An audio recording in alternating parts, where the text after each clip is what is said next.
Hello. Okay. So I have no idea how Carol wants you to do any of these things. So I'm just gonna do it my way. If he tells you to do something else, do it that way. I don't know, because he doesn't teach. Okay. So the first thing that I do with stuff like this is that I label each of my equations like 1, 2, 3. So this first equation, this second equation, this is the third equation, so that you can, when you're going and doing stuff and manipulating these equations, you know which ones you've used so far.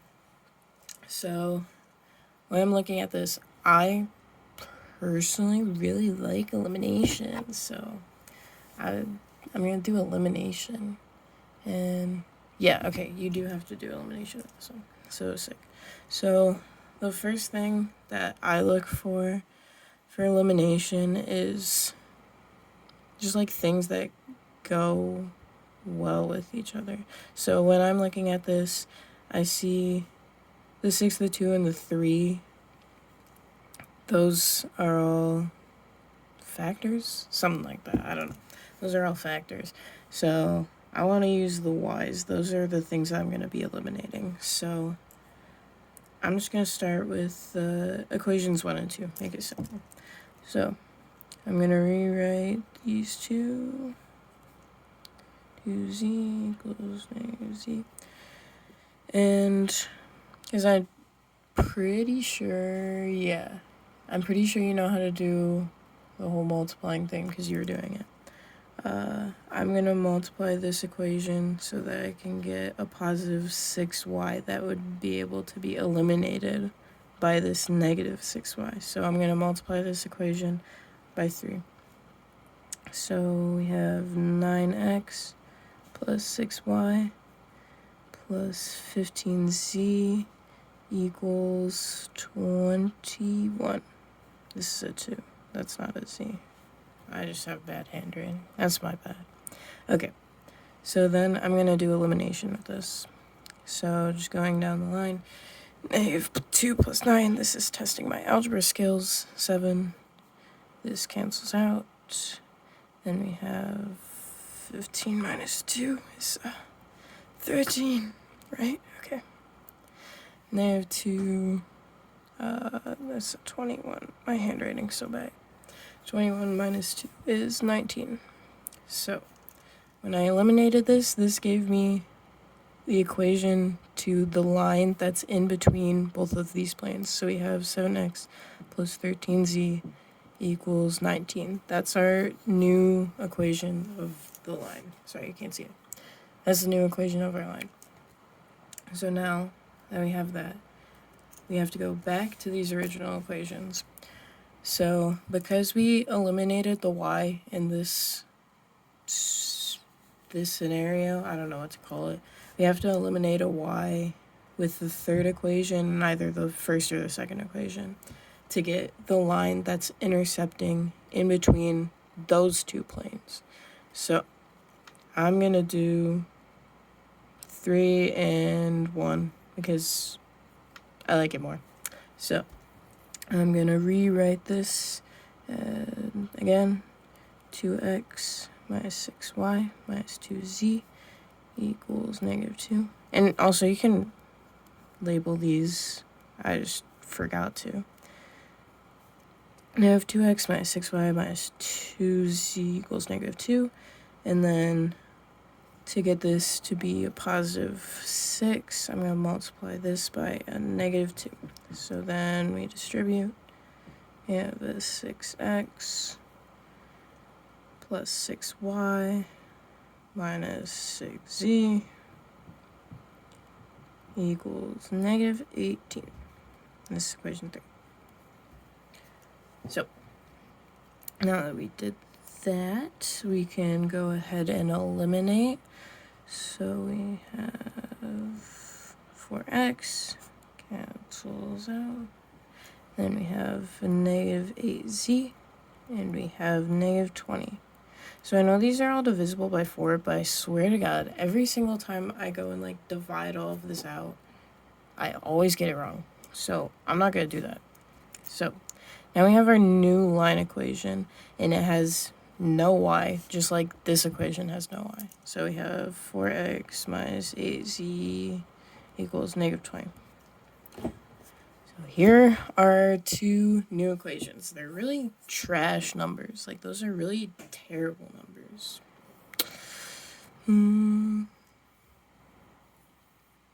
But we're just going to deal with it because I said so. So we have two new lines. So we had our, if you're looking at like a graph paper like this, where you have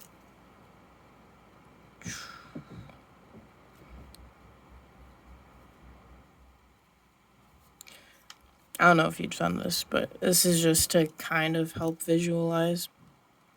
We have line, just think of this as being like the equation of plane 1,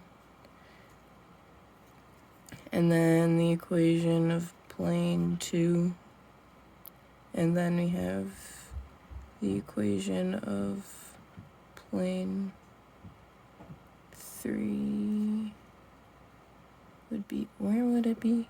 I don't know, I'm blind. Oh, it would be here. So we have lines that intersect in between all of these. This is a really confusing picture. But we found the line that's intersecting between 1 and 2. So think of it as just like two lines intersecting. So now you know how to do this. I believe in you. I know you know how to eliminate with just 2. So we go through here. These are our two new lines. We can eliminate because I want to eliminate again. I don't want to multiply 13 by anything, so I'm going to make 7 and x and 4x really big for fun. So they both go into 28, so I'm just going to multiply them by each other. So 7. And I'm going to multiply this by -4 so I can get at least one of the x's to be a negative and one of them to be positive, so they'll cancel out. So I'm going to move this over here because I have more space over here. So we have a negative 28x.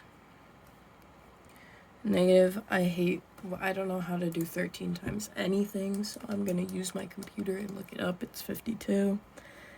52z equals, what the fuck is 19 times 4? I don't know. 76. Jesus Christ. 76. Remembering to distribute the negative to everything, because that's very important. So then we have 28x minus 56z equals negative 140. Sorry, my mom came in. Okay. So then we're going to eliminate these two lines. So those cancel out. I have a really fucking large number, 108z, negative 108z. Then we have negative... Oh, I'm too lazy. Okay, 76 plus 140. 260. I don't think these go into each other evenly. I'm pretty sure they don't. 108. Oh, they do. Oh my god. So, dividing each side to solve for z. It's 2. Incredible. I don't know how I didn't realize that was 2. That's fine.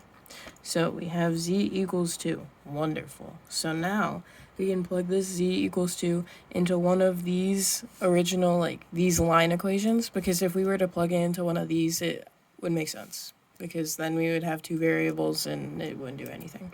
So I'm going to plug it into this one because I said so.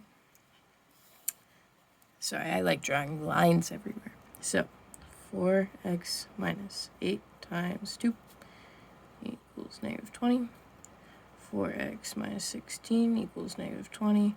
Moving the 16 to the other side equals negative 4.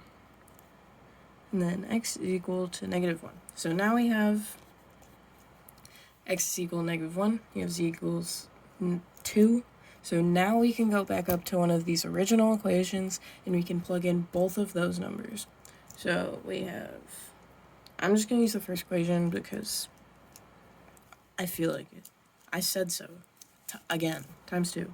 Okay, so we have -2 x minus 6 y minus 2 z equals -2. Now we're plugging in these. -1 minus 6y minus 2 times 2 equals -2. So we have 2 minus 6y minus 4 equals -2. So 2 minus 4, I'm just simplifying the left side before I move anything around because that just gets all confusing. We have -2 minus 6y, sorry, equals -2. Then I can move this to the other side. We have 6y equals 0, and then we have y equals 0. So, sick. Now we have all of it. I don't know if Carol will just, like, let you say this, but writing as an ordered pair, because that's how I learned it. -1, you just go in alphabetical order every time, all the time. No matter, like, what they are. If it's A, B, C, or X, Y, Z, whatever. So we have x -1, y is 9, z is 2, and that is what I believe is the answer. But I don't know if you can use calculators or not. But literally every time I took a test ever, I would always plug it back in. So I'm going to use a different equation than what I used for here, just for fun. So I'm going to use the third equation. And I'm just going to plug it in real quick, make sure that, like, I'm not stupid, because if I am, I have to redo this again. And I already redid it once, so I don't want to redo it again. But it's okay. It's okay. It's okay. I promise. It's okay. It's fine.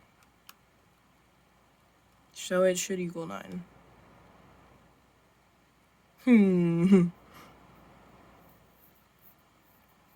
Oh, I wrote it wrong. Oh my god, this is 0. My bad. I don't know how I caught that so fast. Oh my god, you can see me in the reflection. -3 times -1. Well, -3 times 0 is 0, so I'm just not even going to do that one. Plus 3 times 2 should equal 9. Yeah. 9. Sick. So that's how I check my answer. It's really, like, a quick thing. You can literally see how, like, yeah, I did that equation wrong first time. So that's A. I'm going to do another video because this one's so fucking long. And I'm going to try and explain the other ones faster. Play this on, like, 2 times speed, bro. I don't know.